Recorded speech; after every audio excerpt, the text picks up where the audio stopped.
Estatísticas de segurança da aviação apontam que entre 70% e 80% dos acidentes são resultado de falhas humanas. Isso é até compreensível, pois todos sabemos que errar é humano. O difícil é compreender que existe uma pequena parcela de pilotos que adotam procedimentos de risco intencionalmente, em busca de satisfazer suas vaidades, muitas vezes sem entender as reais consequências de seus atos temerários. Exibicionismo em aviação é o nosso assunto de hoje.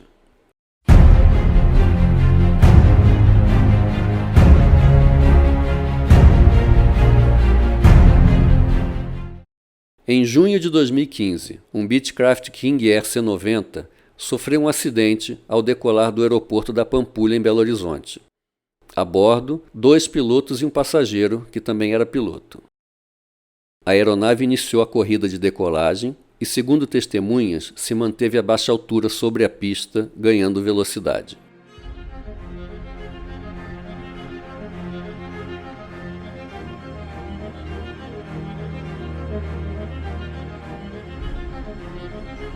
No final da pista, o piloto puxou o nariz, colocando o King Air em uma atitude excessivamente cabrada para um voo normal. O avião ganhou altura e foi perdendo velocidade até estolar no topo da manobra. Na sequência, a aeronave se inclinou à esquerda e entrou em parafuso, e assim veio até colidir com o solo, sem deixar sobreviventes.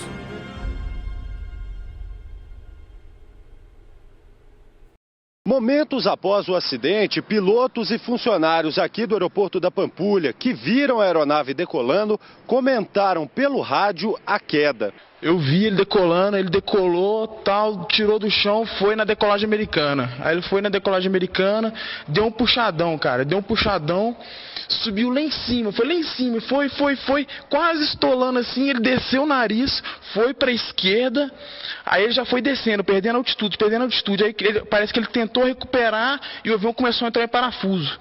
Entrou em parafuso, caiu, começou a descer em espiral e caiu, velho. Decolaram na decolagem americana, falei com o pessoal da torre agora. O controlador está em estado de choque lá e falou que estava na cara que o avião ia estolar. Todos os 3 ocupantes a bordo sofreram lesões fatais e a aeronave ficou destruída. O relatório final do CENIPA revela que o gravador de voz da cabine indicou que o piloto tinha a intenção de fazer uma decolagem americana. Embora esse termo não exista oficialmente, nesse tipo de manobra, a aeronave é mantida perto do chão após a decolagem, em voo rasante, enquanto ganha velocidade, e ao final da extensão da pista sobe com ângulo elevado. A equipe de investigação recebeu diversos relatos de funcionários do aeroporto e de pilotos da região, informando que esse tipo de decolagem ocorria com frequência no aeródromo, sendo considerada normal por muitos deles. Este parece ser mais um caso de uma manobra com fins de exibicionismo. O que é o exibicionismo? O comportamento de um piloto, na verdade o comportamento de qualquer ser humano, pode ser motivado por fatores externos e internos. Entre os fatores internos observados com frequência nas investigações de acidentes aéreos estão a ansiedade, a pressa, o excesso de autoconfiança, o sentimento de vulnerabilidade, a vaidade e o exibicionismo. O exibicionismo é uma atitude dentro do aspecto psicológico, contemplado como fator contribuinte em acidentes. Para falar um pouquinho sobre exibicionismo e seu fundamento psicológico, convidamos a psicóloga Rosana Bauer. Rosana se especializou em psicologia de aviação e possui mais de 25 anos de experiência, tanto convivendo com esquadrões de voo da Força Aérea, quanto participando de comissões de investigação de acidentes aéreos na região sul do Brasil. Também é autora do livro Psicologia Aplicada à Aviação. Vamos ouvi-la. Tomar decisões operacionais na atividade aérea exige maturidade.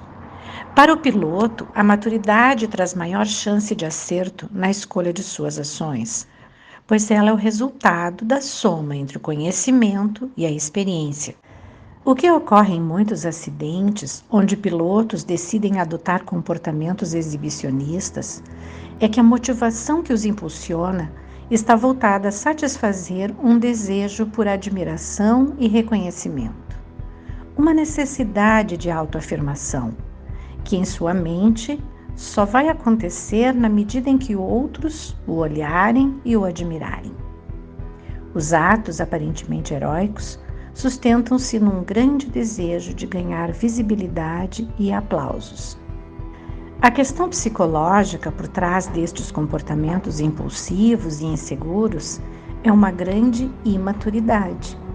É como se aquele piloto tivesse lá os seus 5 ou 6 anos de idade e necessitasse muito da atenção dos pais, ou seja, ele age como uma criança que não suporta viver fazendo apenas o que deve, mas que precisa chamar a atenção para ele, precisa ser o centro das atenções, vive sob uma ótica subjetivista, avaliando o mundo como uma extensão de si mesmo.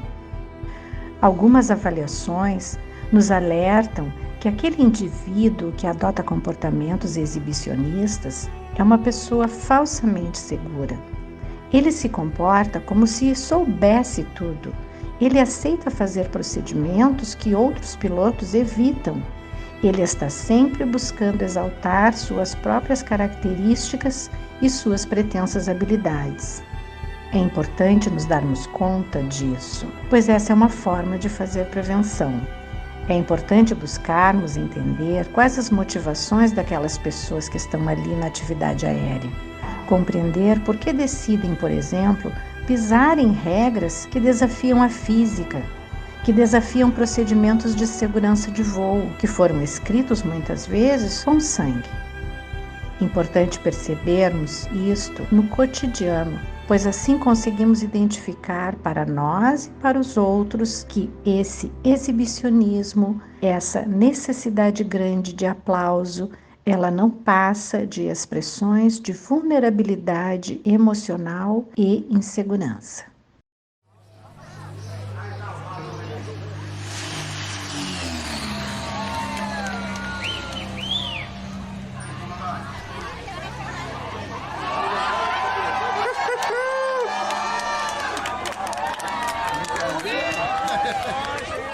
Identificamos no exibicionismo uma imaturidade da personalidade, uma necessidade de aplauso para suplantar suas inseguranças internas. E muitas vezes o aplauso vem, mas o quanto isso vale a pena? Em novembro de 2008, um Beechcraft Baron estava envolvido em voos de demonstração para um potencial comprador da aeronave na cidade de Anápolis, em Goiás. A aeronave tinha vindo dos Estados Unidos e ainda estava com registro americano. No quarto voo de demonstração do dia, o Baron executou uma passagem baixa sobre a pista, a cerca de 10 metros de altura, e na sequência um rolamento de aileron conhecido como tunô, igual àquele Seneca que acabamos de ver. Na execução da manobra, a aeronave colidiu com o solo na lateral da pista do aeródromo. Houve fogo logo após o impacto. As chamas tomaram conta do avião rapidamente, impossibilitando a retirada de 4 dos 6 ocupantes que permaneceram em meio aos destroços e tiveram seus corpos carbonizados. A investigação do acidente apontou os seguintes fatos. O piloto da aeronave era possuidor de experiência no Beech 58, com cerca de 3.000 horas totais de voo. Era conhecido na comunidade aeronáutica como um piloto arrojado. Testemunhas relataram histórias concernentes à habilidade que possuía para realizar tunô, inclusive em aeronaves a reação não homologadas para essa manobra, tais como o HS-25, o Learjet e o Lear Série 20. Conforme o relato de uma testemunha, o piloto, minutos antes da decolagem para o voo que resultou no acidente, declarou que aquele dia seria um bom dia para fazer um tunô. Como se pode ver, não foi um bom dia para fazer um tunô. A manobra é proibida para esta classe de aeronaves e resultou na morte de 4 pessoas. A investigação também identificou que a aeronave estava com certificado de aeronavegabilidade vencido e nem poderia estar voando. As consequências mais evidentes foram a perda da aeronave e a perda de vida de 4 dos 6 ocupantes. Mas não terminou aí. Em 2017, em decisão da Justiça, o piloto, que também era proprietário da aeronave, foi condenado pelo acidente a uma pena de 11 anos em regime fechado. Imagino que os pilotos não pensem nesses desdobramentos quando resolvem cometer um ato inseguro. O piloto que se dispõe a realizar manobras exibicionistas põe em risco não apenas ele, seus passageiros e sua aeronave, mas também pessoas que estão fora da aeronave e terão que responder por isso. Se quisermos pensar em prevenção nessa área, o primeiro passo para tomar melhores decisões é reconhecer as situações que alteram nossa capacidade de julgamento. Para qualquer um daqueles fatores internos que já comentamos, como a pressa, a ansiedade, o excesso de autoconfiança, a vaidade ou o exibicionismo, é importante reconhecer que existe uma condição que está alterando a sua capacidade de avaliação. Estas demonstrações de maturidade operacional buscando o exibicionismo acontecem mundo afora. Certa vez, um caça russo MiG-29 estava em procedimento de decolagem quando o piloto decidiu recolher o trem de pouso muito cedo, para fazer aquilo que chamam de decolagem americana. A aeronave retornou ao solo e se arrastou pela pista de pouso, soltando uma trilha de chamas. Com os trens recolhidos, sem nenhuma ação sobre a frenagem do caça, o piloto decidiu pela ejeção. O avião ficou destruído por um comportamento exibicionista do piloto. O comportamento exibicionista pode se exaltar ainda mais quando existirem pessoas conhecidas observando. A aviação registra inúmeros casos de pilotos que morreram em frente a seus parentes, realizando manobras incompatíveis com o perfil do voo. Em novembro de 2001, um monomotor de treinamento T-27 Tucano acidentou-se enquanto realizava acrobacias a baixa altura sobre a cidade de Maceió. A aeronave atingiu o solo, provocando lesões fatais ao piloto instrutor e ao aluno. Relatórios de acidentes com aeronaves militares não estão disponíveis para o público, mas, segundo testemunhas, o piloto estava fazendo acrobacias para impressionar sua noiva. Ela morava a cerca de 200 metros do local do acidente. Quantos e quantos já morreram na frente de pais, esposas, namoradas, filhos e amigos, realizando manobras que em muito excediam a sua capacidade pessoal ou da aeronave que pilotavam? Será que eles acreditavam que teriam um comportamento absolutamente normal, mesmo quando voando nessas circunstâncias? Um piloto que se acha imune provavelmente não está conseguindo identificar como estas situações lhe influenciam. Isso aumenta a chance de se tornar mais um número na estatística de acidentes. Será que essa necessidade de aplauso que a psicóloga Rosana comentou vale a pena? Será que a admiração que busco realmente acontece? Alguns pilotos usam a aviação como um instrumento para se gabar sobre seus feitos e sobre suas habilidades, supostamente acima do homem comum. Mas como as pessoas reagem àqueles que gostam de se gabar e de contar vantagem? A professora Irene Scopelite divulgou em 2015 um estudo sobre por que as pessoas gostam de se gabar, de contar vantagens. Ela apresentou os resultados em uma plataforma conhecida como TED Talks. Uma parte do seu estudo mostrava qual tipo de reação o indivíduo que se gabava provocava nos seus ouvintes.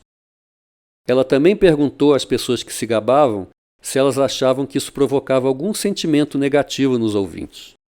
Bom, as pessoas que se vangloriavam dos seus feitos acharam que elas talvez pudessem ter provocado sentimentos negativos em cerca de 25% dos seus ouvintes.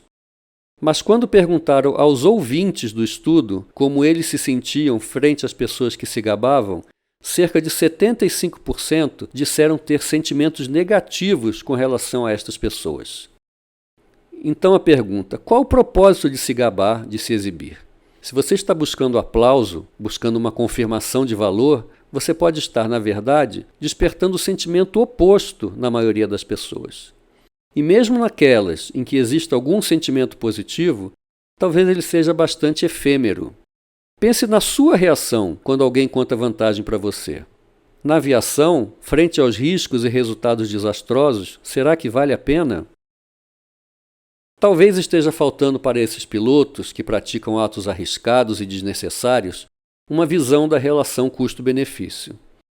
Pelo lado positivo, na visão deles, talvez uma admiração por parte de quem observa. Ok, você terá seus 15 minutos de fama, mas a admiração não dura muito tempo. Terminada a manobra, terminado o aplauso, as pessoas viram as costas e esquecem. Talvez a busca pela emoção e adrenalina sejam a principal motivação. Mas será que vale a pena? Pense nos desdobramentos se algo der minimamente errado. Você corre o risco de sofrer lesões pessoais nos mais variados níveis, Pode ficar mutilado, sofrer queimaduras pelo corpo, ficar paraplégico ou perder sua vida. Você corre o risco de provocar lesões a terceiros, pessoas a bordo da sua aeronave ou pessoas no solo. Você tem grande chance de danificar o seu avião, que é o seu instrumento de trabalho. Você deve lembrar que hoje em dia todos possuem uma câmera em mãos. A sua estrepulia pode parar junto aos órgãos fiscalizadores e eventualmente resultar na suspensão ou cassação da sua licença de piloto. Lembra aquele sonho de ser piloto? Pois é, todo o esforço que você despendeu por anos, tudo pode ir embora por causa de alguns segundos de emoção. Em decorrência de lesões físicas que o deixaram incapacitado para o voo ou da cassação da sua licença, você perde a sua fonte de renda e o sustento seu e da sua família.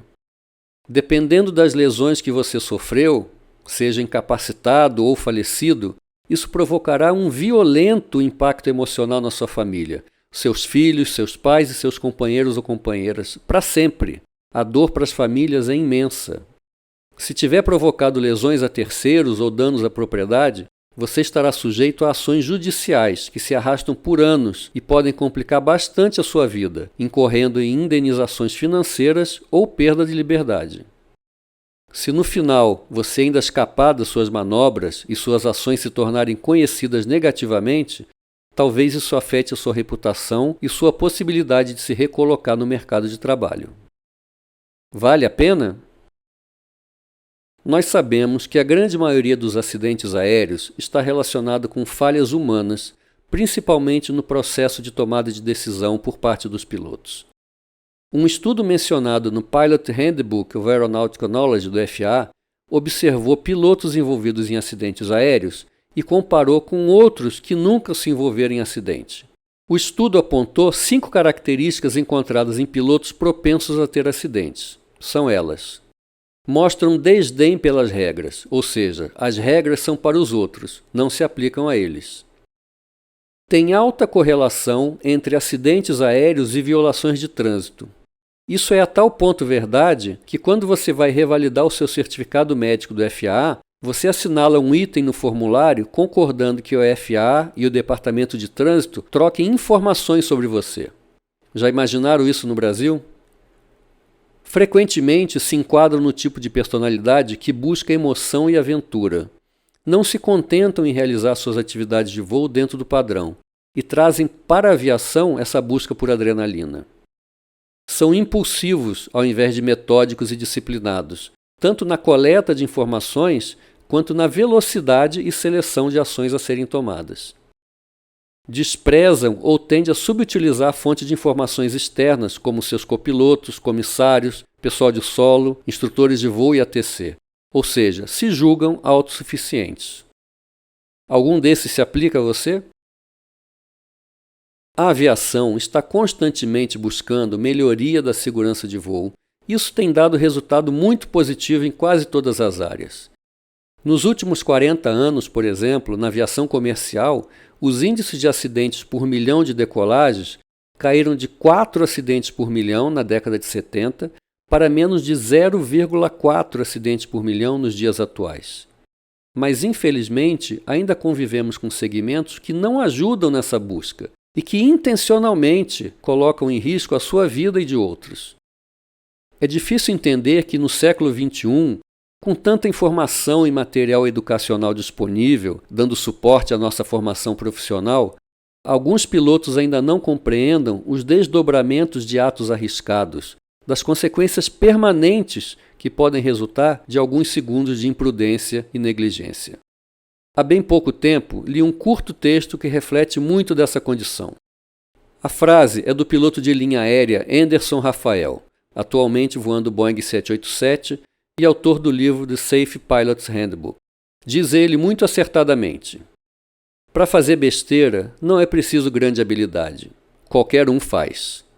O que precisa sim de habilidade e treino é vencer o seu próprio ego, não deixar ele te levar aonde você não deveria ir e de onde pode não saber como sair. E Anderson conclui: se você não é capaz de controlar o próprio ego, talvez não devesse estar nos controles de uma aeronave. E eu acho que ele foi muito feliz no seu pensamento. Obrigado e bons voos a todos. Se você gostou desse vídeo, inscreva-se no canal e ajude a divulgar essa mensagem de segurança de voo.